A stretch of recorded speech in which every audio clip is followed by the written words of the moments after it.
What's up guys, Bluddshed here. Welcome to the Monk Starter Survival Guide for Diablo 3, patch 2.6.7 and season 19. Now if you don't know, in these videos, they're like survival guides. So we take you from zero to hero, kind of give you my thoughts and opinions, my recommendations on what I would do each step of the way.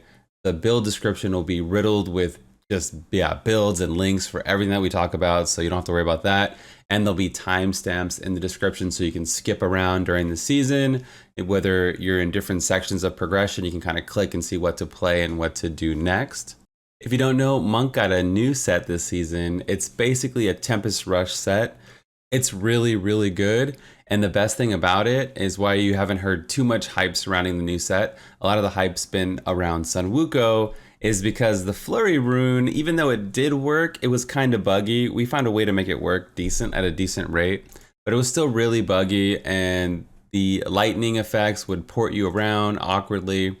So we're gonna get patch 2.6.7a here, and they are unbugging Tempest Rush Flurry rune. It didn't benefit from the 6-piece bonus when canceling it. So basically, when you're casting Tempest Fury, when you let go, you lose your buff. So the big Flurry pop didn't happen, right? But with Sun Wukong, when you let go of Tempest Rush, you still have your bonus. With Lan, you still have your bonus, but you can see the problem here. So they're allowing the Flurry rune to work with the new set. In addition, they're fixing the Wan Kim Lao. That was a bug with Epiphany where it would teleport you around with Electric Field. It was just really buggy. So a lot of people didn't push with the new set. So it's only gonna get better. I did put a build video out on the new set recently, and everything in this video still stands. It's a tanky alternative to the Flurry rune. So with the Flurry rune, we can't use Crystal Fist because we have to be holding down Tempest Rush up to 100 stacks. I'm gonna demonstrate it in this video so you guys know how to play Flurry if you choose to do so, and I'll add a little annotation or I'll link another build. So the video I put out is basically it's like Whirlwind. You literally just hold down Tempest Rush and you spin to win, and you basically kick everything's butt. With the Flurry rune, this is how you play it. But you're going to be casting Tempest Rush, and as you're casting it, you can see this on this counter on the screen: 27, 34, 38. You see the number going up, right? So you're going to keep it up, and you're going to try to keep up Squirt's Necklace. We're going to block enemy damage with Serenity, like so. And we're going to keep up our mantra. That's going to help, make us tankier so we're not dying while we're propelling. We're just kind of DPSing mobs like this. It's like a B-52 bomber, right? We're going to keep up Epiphany. You're just basically holding down Tempest Rush, and you should be DPSing mobs no problem, right? You're basically just trying to keep up Squirt's Necklace whenever you can and keep up your buff. So you can see I have Q, W, and E on the screen. These 3 buttons is what you want to keep up. And obviously Sweeping Winds is good, so you can keep up Sweeping Winds as well. There's no mobs around me, so I can't do it right now. So you're gonna keep up Q, W, E, and Sweeping Winds. And you're gonna Blinding Flash on Cold Cycle and hit them, and then let go of Flurry. The only way to do it right now is to have it on your mouse wheel and force move. But with the new patch, it's Cold Cycle, you Blinding Flash with R, and then you just let go. Once they hotfix it, you'll be able to play that way.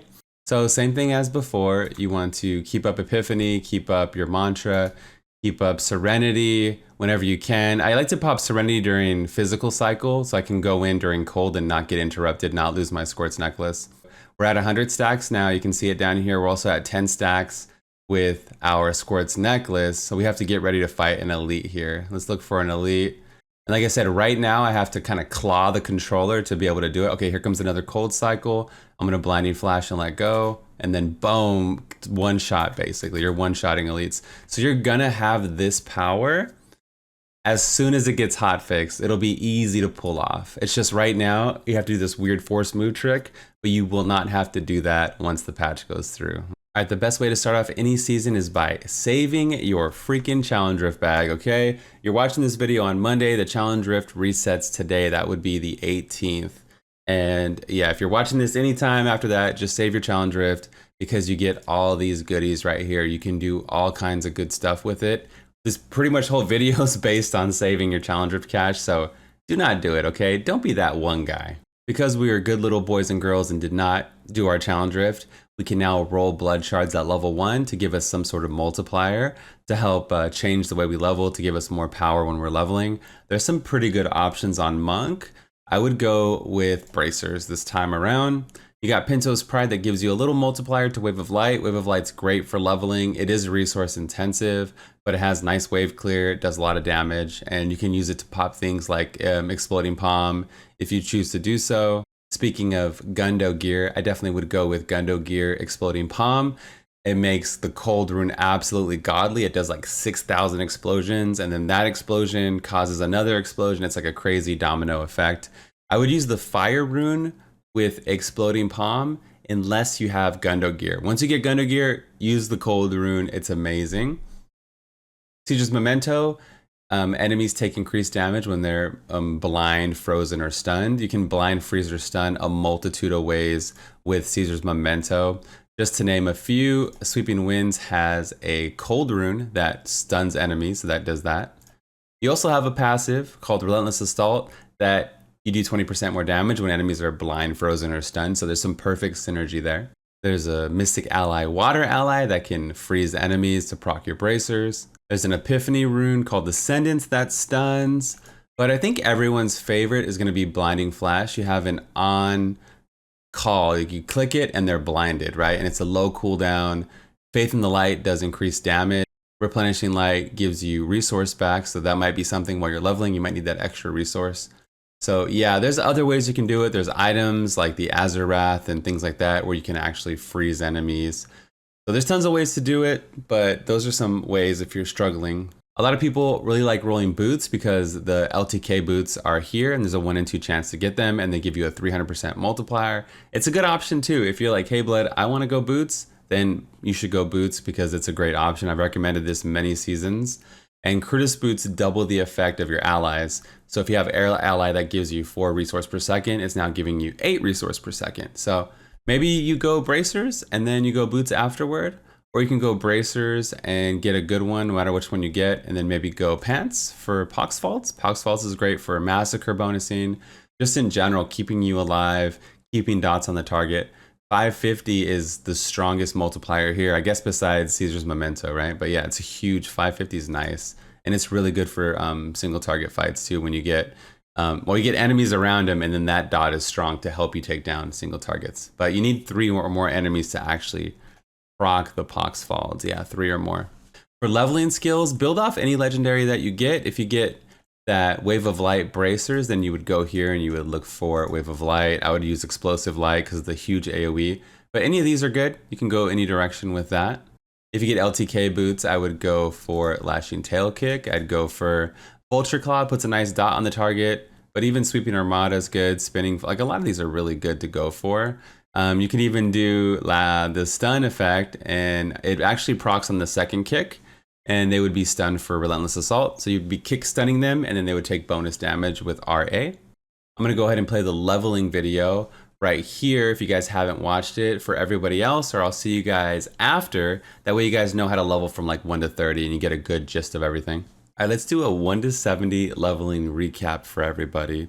So you make your character, you set it to adventure mode, which you can do every single season. You don't have to do the campaign if you're playing during an active season. I would set it to at least hard difficulty for everybody. Log in. Immediately grab your follower weapon. It depends on what class you're playing. Enchantress, Templar, or Scoundrel might be better for you. I'm gonna go to the Templar. I'm gonna hire him also, and I'm going to swap weapons with him. His weapon is way better. It actually varies, but right now you can see he has 68 damage, and mine is 2 to 3 damage. So it's like double my DPS. You can also swap shields. You can hit F1 on your keyboard, equip whatever wings you want for the season, whatever pet to help you pick up gold on your travels. From here, I like to immediately log out and go do the challenge rift. Do that whether you're doing it solo or in a group, and then immediately log back in. You're level 1. You can open up your challenge rift bag right now if that's what the guide tells you to do. Every character is going to have maybe a different strategy every season. But yeah, then you run to Kadala, spend your shards here. If you get the item you want, I would put it in my stash space if you're on hardcore, because if you die, then you'll lose it, you know, mess up your whole start. If you're on softcore, you can just leave it in your inventory till 16, or you can throw it in your stash, obviously. What I do right here at level 1 after I spend my blood shards is I go look for a boss bounty. You ideally want a Zoltan cool bounty, so it'll say like kill Zoltan, right? Or Magda's the second best. It'll say kill Magda. The only third one I really like is Azmodan, and we didn't get any of them. Right? So if you get any of those 3, I would go do it. But if you don't get it, you can always just literally go to Act 1 and go to Halls of Agony 3. And I would do 3 and then 2 and then 1. If you're on softcore, you could also go to Act 2 Temple the Firstborn. There's tons of density here and you should get to level 8 really quickly. You could also flip it once or twice, especially if you have like an SSD on your PC or something. It doesn't take that long to just relog in. You know, or if you're in a 4-player group, you say, hey guys, let's relog and look for Zoltan. Or all 4 of you guys can do it separately, and whoever gets Zoltan or Magda invites everyone to their group. That's even way more efficient because you have 4 times the chances, right? So you can see right here, it says Zoltan Cool and kill Zoltan Cool. So we got the bounty. We're still level 1. We're gonna jump over here. The reason why it's so important is because you get a Horadric cache attached to it. And we have a souped up weapon from our Templar, so it should be really easy. Let's go do Zoltan here. I have my hands on the keyboard. Okay, let's go. And another trick is when you kill the ads, either Magda or Zoltan. With Magda, you don't get the XP until they fully form. Like the ads have like this weird thing where they spawn in. Once they fully spawn in, you get XP from them. And the golems, you get XP right away. You're killing the golems and you level, and your level up explosion actually does tons of damage, and you actually kill Zoltan with your explosion. So I'll show you. So I'm hitting him and boom, right? You get this huge AoE pop. So you want to kill the golem around the density. So when you level up, you get that huge explosion. It kills everything just like that. But this whole process is literally less than a minute. You just look for the bounty. You don't have it. You relog. Okay, there's Zoltan or Magda. Boom, you run to it and then you kill it. And then that's it. And then all of a sudden you have, you know, I got 3 pants. So normally you don't get 3 pairs of pants. And a lot of times you get weapons from this. So there's a weapon right off the bat right here, right? So it's unfortunately the one weapon we can't use, but we also did end up at level 3. You can actually do this higher difficulty than hard, but I recommend do it on hard unless you're a veteran. So you hit level 8, that's really important because that's when we're gonna craft a weapon or a bow. You wanna head to the blacksmith. You can see we have a level 8 bow available, and we should have a level 8 two-handed axe. It's really cheap. It only costs 4 reusable parts and 4 arcane dust. You can see all the materials I have. I have plenty of stuff to make it. The axe is about a 96% upgrade. It's at least double the damage from what I had. Make sure you check back every 5 levels or so. That's the only thing you need to keep updated. Your gear is gonna constantly fall behind. Don't worry about it. I personally just like to do rifts from level 8 all the way to 70. I feel like I get better legendaries, better loot, I'm better equipped for the whole game basically. I have lots of crafting materials and things like that to get me going. So I recommend rifts. You can even do rifts from level 1. You don't have to get to level 8 quickly with the halls method. If you're in a 4-player group, you can jump right into rifts from the beginning. You don't even have to try to run to other places and do these massacres or run to the cube. You can literally just do rifts, right? So that's just my leveling path. I grab the follower weapon, I go get a boss bounty, and then I go to the Halls of Agony to level 8. At level 8, I craft my big weapon, and then with that weapon, I'm able to do rifts the rest of the way. When you hit level 10 or so, rings and amulets become available. That's huge for us. They have plus damage on them. And since we got 5 million from our challenge rift bag, we can basically afford anything, right? The easiest ones I like to check is in Act 5 and Act 2.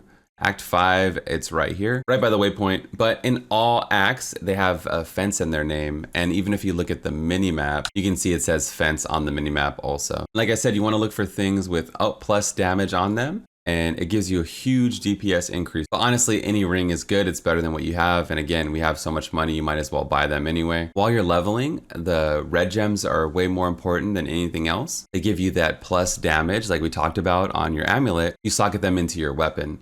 And you also put them in your helmet. If you have a socket in your helm, it gives you a bonus to XP gain. It's always a good idea to save legendaries that you get along the way that have multipliers on them. Like this new item, Remorseless, it gives you a huge damage increase to Hoda. Even low level legendaries can be cubed for their maximum value later on if you want to do so, because you never know what you're going to build into. Even better, they increase the drop chance of the Legacy of Dream Gem. So you should get this on your 2nd or 3rd Greater Rift at level 70. What this does is it allows us to play without sets. You can see even at rank 0, it gives you damage for each legendary item you have equipped. So if you have like a hodgepodge collection of legendaries, you can throw in a bunch of like mid to low level gear and get like a damage bonus right when you hit 70, like after 1 or 2 little baby GRs. It's a really beautiful progression path. If you get it to 25, you get almost 100% damage for each item, and it's doubled for ancients. I'm not saying hoard everything, but if you do, you can actually use the Lod Gem early with all your stuff. All right, welcome back. So again, we have the Challenge Rift. We have 35 DBs. We got to run and get the cube before level 30 so we can upgrade something powerful, something for our build, right? Monk is a real crapshoot no matter what you do. So I would just go for it and take a shot in the dark and try to get something really good. Like you can even get the Fist of Az. Freaking Wan Kim Lao's the new item that gives you a Tempest Rush multiplier. Vengeful Wind increases sweeping wind damage. Cairo Blade. Even the dash item can work with Raiment, since Raiment's the starter set this season. Flesh Rake, Crystal Fist gives you damage reduction. A lot of goodies here. Scarbringer for LTK. So I'd go for fist weapons and hopefully you get something really good. You can go for Diablos, getting that Incense Torch for Wave of Light. I mean, that's going to be your main farm build. Wave of Light's going to be the fastest, but the new set is just underneath it. I guess it'd be like right here, like in the A tier speed build, and then Wave of Light is... I mean, to be honest, Wave of Light's better than any other key farmer in the game. So everybody's going to be weaker. So it's just like, it sounds bad, but everybody's weaker than Wave of Light. So I'm going to be playing this on my YouTube Let's Play, and I'm going to be playing the new build using the Tempest Rush speed build. So there you go, right? Off meta for the win. Bloodshed, why are you waiting till level 30? I like getting the cube at level 1. I like getting the cube at level 10. Yeah, whatever you want to get the cube, it's totally fine with me. I would just do my Hope of Cain at level 30 because there's a chance it can roll Ancient. And if it's Ancient, it can roll with 40 reduced level requirement on it. And by level 30, you should have a few legendaries anyway that you can salvage to reroll the secondary effect if you want to get it. Yeah, if it's Ancient, this is Primal, but you're going to get an Ancient version. Ancients can roll up to 40 reduced level requirement. Non-ancients and yellows can get 30. So I like to do it at 30 just for that extra shot in the dark. You might not ever get it, but if you do get it, you'll never forget it because it's such a cool thing to happen. So for monks, I like to not use fist weapons because they have like maximum spirit on it. And again, we don't want to muddle up our secondaries. We want to get as little options as possible to roll reduced level requirement on an item. I'm just going to do a one-headed mace. You want to leave the crowd control on the weapon, and a special consideration, you can see that this weapon has life on each kill. If you had life on hit, then you can't get life as a secondary, and that limits the amount of options, so it increases your chances here. So we're going to take off the life after kill. You're always going to leave the crowd control on. Because if you roll off the crowd control, then you have a 1 in all this chance to get reduced level requirement. But we don't want a 1 in all this chance. So we're going to leave the CC on the weapon. We're going to roll off whatever the other one is. It doesn't really matter. Make a level 70 item at the blacksmith. Roll off anything that's not crowd control. If you don't have any crowd control on your weapon, then you're going to make a whole nother weapon. And you can see we have a 1 in 4 chance to get reduced level requirement. We're going to go for it. Make sure not to roll it more than like 4 to 6 times.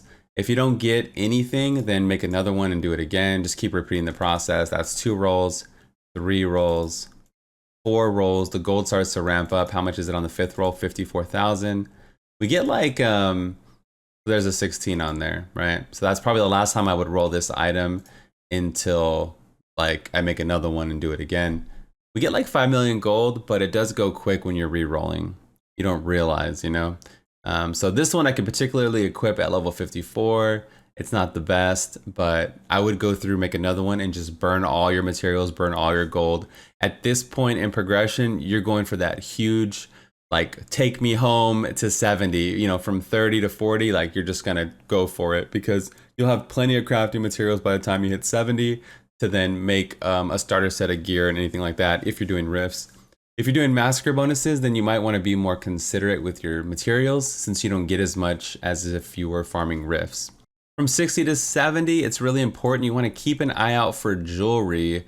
Like you want to look for main stat number 1 and crit number 2 and crit damage number 3. Like you want a lot of main stats so you hit hard and you're critting often, and those crits mean something. There's some weight behind it. You can get some sick amulets. So just keep an eye out. It's super important. It'll save you materials at 70. Now that you're 70, make sure you take the time and craft anything that you don't have.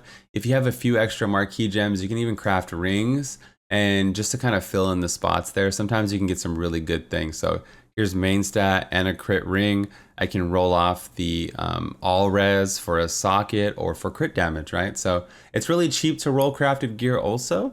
With Monk, like the other classes, you want to rush your season journey. If you're solo or in a group, you could even do it on a low difficulty. So let me actually show you the Raiment set really quick.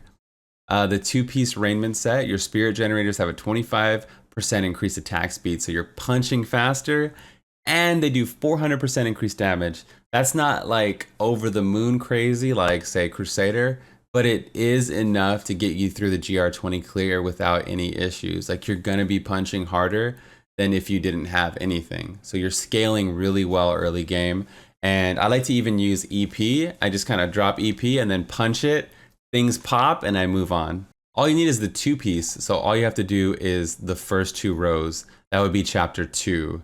Chapter 2 is really easy, like Enchanted the Mystic and, you know, do 5 bounties. I would do 5 Act 1 bounties since they're the quickest. Socket gems, level your professions, what you're doing anyway. Equip your follower. You can put everything on your follower and take it off. You'll get the achievement and then you can immediately rip it off of them. Yeah, you can be a savage. And you only have to do rifts on expert. So you don't even have to go to master. So even if you're new to Monk or you're not good with Monk or you hate Gen Monk, you can even just do this, and getting the 2-piece will propel you easily to T4 to solo the GR20, and I'll show you that. You can join for the mouth heal kill and get Reaper's Wraps. If you're running any kind of LTK variant or Wave of Light, you're going to be resource starved most likely. So yeah, you just get the pattern from mouth heal. He has to be level 70, but you can get it on any difficulty. And you go to the blacksmith and craft it. The Challenger bag gives you enough materials to make a pair for yourself. Also at the blacksmith, look for belts, right? We're going to be upgrading our blacksmith all the way to max level. And what they did is they changed the way the Sage set works a few seasons ago. So if you're just returning, you can actually get the Sage set for free every single season. You max your blacksmith, it's auto learned at the blacksmith. And as soon as you hit 70, you can make a Sage set and start getting double DBs right away. And then once you get your 2-piece, you'll have a 2-piece set bonus with the Sage set. It's really nice just for that early game DBs to drop. Let's say you're putting together a Tempest Rush build and you don't have Siege's Memento. You didn't get it at level 1. You didn't get it at any other juncture. Again, you can make a level 1 alt and roll blood shards. You will have to probably put them in the cube because they'll be set to low level bracers. But you can also wear them. I mean, it's not going to hurt. I would rather wear a low-level item with an 800% damage multiplier than something just basic like this or some random legendary, even spirit cards, right? It's going to give you just a huge damage increase on Tempest Rush. So just remember that you can go back and roll for LTK boots or Wave of Light bracers if you need to. You want to be efficient, fast. You want to run things in 3 to 5 minutes. You know, if you're spending an hour to do T1 bounties because everyone's dying or your kill speed is slow, remember, just drop it. You know, I got my captain set pattern on master difficulty last season. And so just bear that in mind. It's better to be efficient. You're going to be getting more per hour. All right, I'm going to play the clip of the Torment explanation for everybody. I'll see you guys after.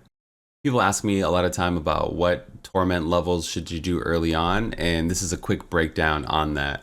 So Torment 1 is your first big breakpoint. This is when set items start dropping. And that's your first goal, is to get T1 ready, which you basically are if you follow any of these starter guides, survival guides. And your second breakpoint that you want to shoot for is T7. You typically can get to T7 when you get your 6-piece set. Sometimes you can get it with your 4-piece if you have some multipliers to push you forward or some survivability. The reason why T7 is so much better than, say, T6 is it goes from 75% chance to get a DB to almost guaranteed to 90%. So if you can just squeeze a little bit farther, you can go to T7. It's a nice jump right there. And that's true with T11 versus T10. On T11, you basically have a guaranteed chance to get a second Death's Breath. Versus T10, it's only 50. So it's like a coin flip, and then versus almost basically guaranteed. And I would honestly stick on T11 over all the other difficulties until you're T16 ready.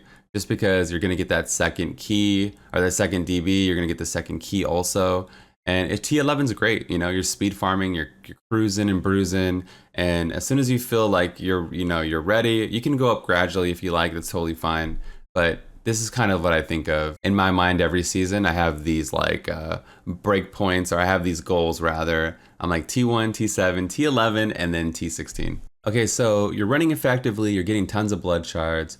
What are you gonna roll your early level 70 blood shards on? I always recommend you roll for bracers or offhands. In this case, Monk doesn't use an offhand, so we're gonna go for bracers, belts, things like that. You can see the kind of stuff you're gonna build into early.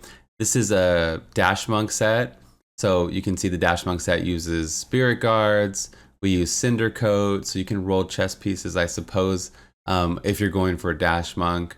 We have, here's a Podge speed build I made. I really like this build, and you're gonna see me playing it on the YouTube channel. If you don't have your Caesar's Memento yet, you gotta go for bracers to get this build put together. Do bounties for the Captain Crimson set. I also use Mantle of Channeling, so you might wanna roll shoulders that way.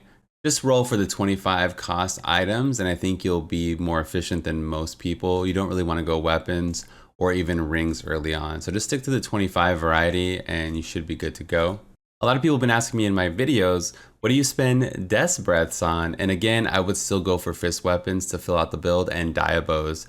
You don't want to upgrade gear.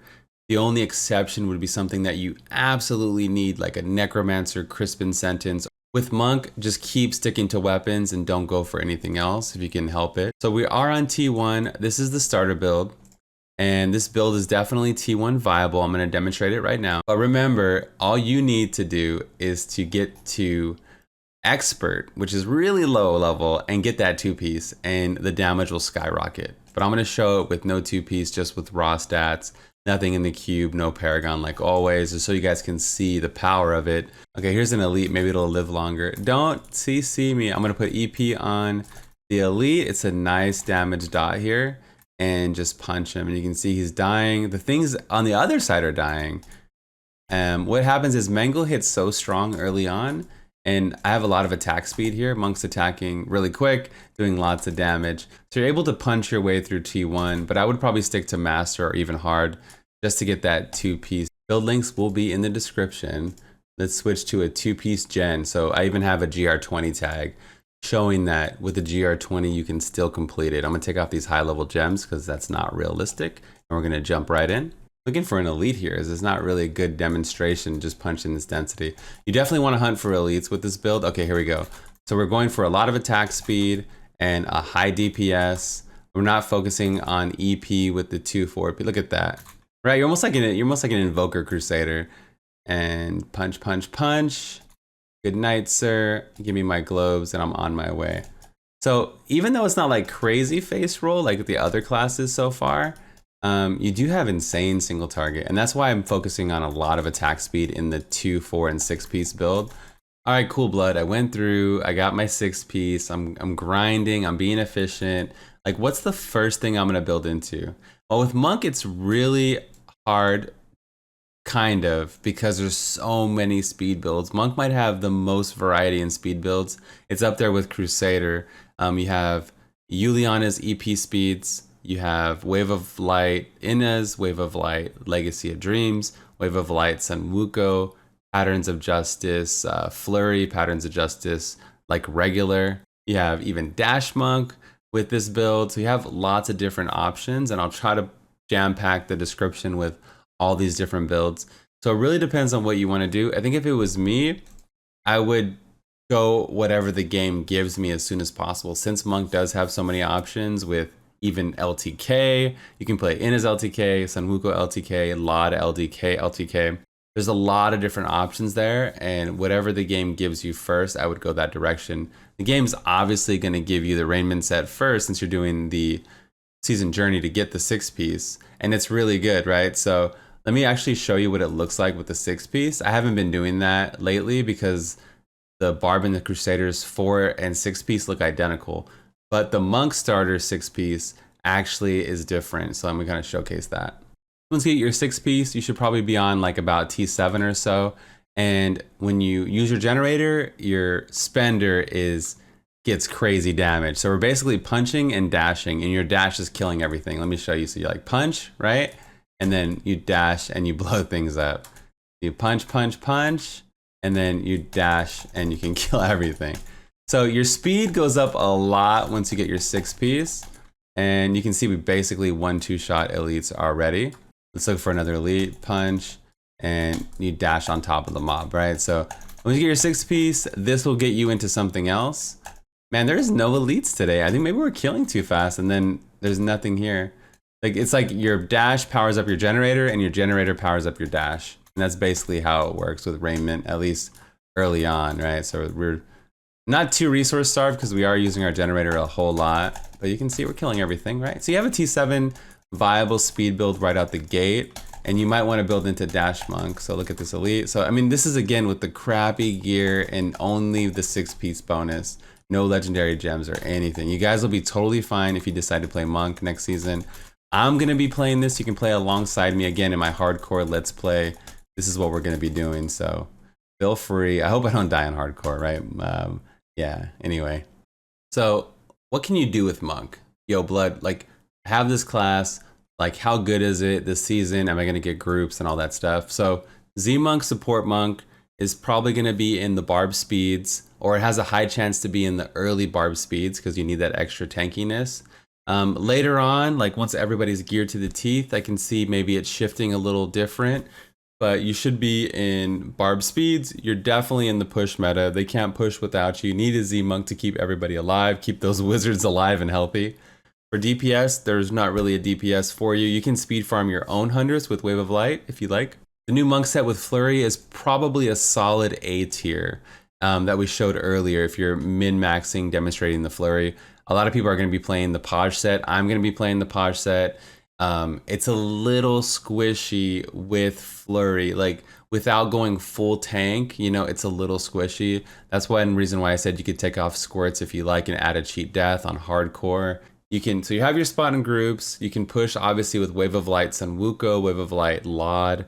Wave of Light Laud and this build are pretty competitive with each other, the Flurry version of the build. And so the Flurry and Wave of Light are like A tier. A non-Flurry Patterns of Justice is B tier. B tier is as strong as Juliana's, Generator Monk, things like that. So B tier is solid, like around 125 viable. You can see in my video without Flurry, I did a GR 100 with 800 Paragon, no augments, like super easy. We walked through it. So you should be okay to get through the early game without it, but that's why I demonstrated in the video so you guys can use Flurry. It does seem like I'm all over the place with the Monk because there's really so many different builds and there's not one standout thing like you have to play. With Barb, it's Whirlwind. With Crusader, it's the like shotgun, the new shotgun version of the build. Those are the de facto #1 builds. But with Monk, I mean, you can kind of play a lot of different versions of Wave of Light, a lot of different versions of Tempest Rush now, and even Juliana's, and they're all kind of in the same tier roughly. Nothing's really 10 levels apart. Everything's about 5 levels apart from what I can see. Anyways, guys, thank you so much for all the support on these starter videos. You make all these long nights, and it's like 11 o'clock. You make all these long nights worth it with your comments, and you make the videos better and all that stuff. So I appreciate the support. If you want to support me further, you can sub on Twitch. There's paid subs on YouTube. You can go on Patreon. That's where all my builds are. All my builds are on Patreon also. So if you want more guides beyond the video, just click on the Patreon link and they're all there free for everybody. I just appreciate getting the love and getting the likes and clicks and all that stuff. So yeah, the Twitch is right here. I'll see you guys tomorrow. I'll be live in the morning. We'll probably do some starter build testing. I got to work on, I believe, Demon Hunter in the morning, or Wizard actually. And then I'll probably play some Pokemon, and then I can put some more Pokemon episodes on my second channel. And yeah, this is Bloodshed, and I'm out of here. Peace.